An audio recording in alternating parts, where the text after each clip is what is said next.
Kasako Media, tunaangazia maisha, tunaandika kesho.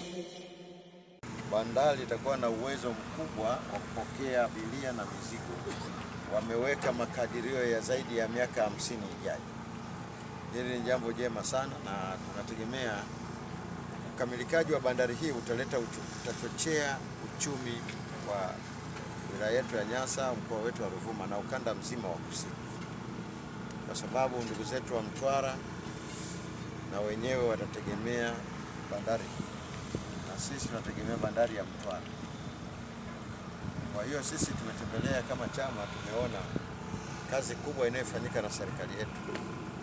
Hatuna budi kuipongeza. Naipongeza kwa sababu ni kazi yenye manufaa makubwa sana. Bandari hii ilikuwepo kwa muda wote zaidi ya miaka 50 iliyopita, lakini ndani ya kipindi cha serikali ya awamu ya 6, Mama Samia ameamua kutupa tabasamu na Ruvuma, na tabasamu hii itachochea uchumi kwa vijana wetu, wakina mama na wananchi wote wa ndani ya mkoa wa Ruvuma na nje ya mkoa wa Ruvuma, lakini na nchi jirani zitanufaika sana na bandari.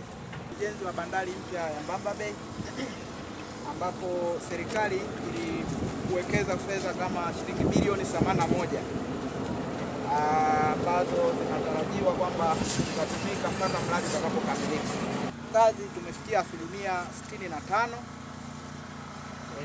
na tunatarajia kwamba mradi ukamilike tarehe 26 mwezi Februari 2027. Tunatarajia kwamba vijana wengi watapata fursa za ajira kwenye mazingira, na pia vijana wengi watajiajiri na kupitia zile fursa ambazo zitakuwa zinafanyika kwenye mazingira ya pale Mbamba Bay.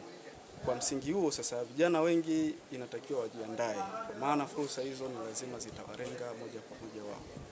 Si tu kwamba zitakuwa ni fursa za kubeba mizigo kama wanapofanya makuli, lakini pia kuna nafasi nzuri sana ya kufanya biashara kwenye yale mazingira ya Mbamba Bay. Wao wenyewe pia inatakiwa vijana kujiandaa, kwa maana ya kutengeneza mitaji ambayo wanaweza wakawa na uwezo wa kupata mizigo ambapo wanaweza kupeleka nje ya nchi kupitia bandari.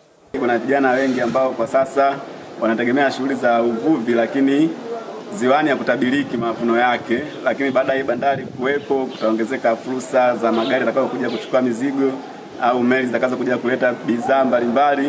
Kwa hiyo kutakuwa kuna mwingiliano wa shughuli nyingi. Kwa hiyo vijana wana hamu na shauku kubwa sana ya kukamilika kwa hiyo bandari ili waweze kuongeza shughuli za uzalishaji. Kasako Media, tunaangazia maisha, tunaandika kesho.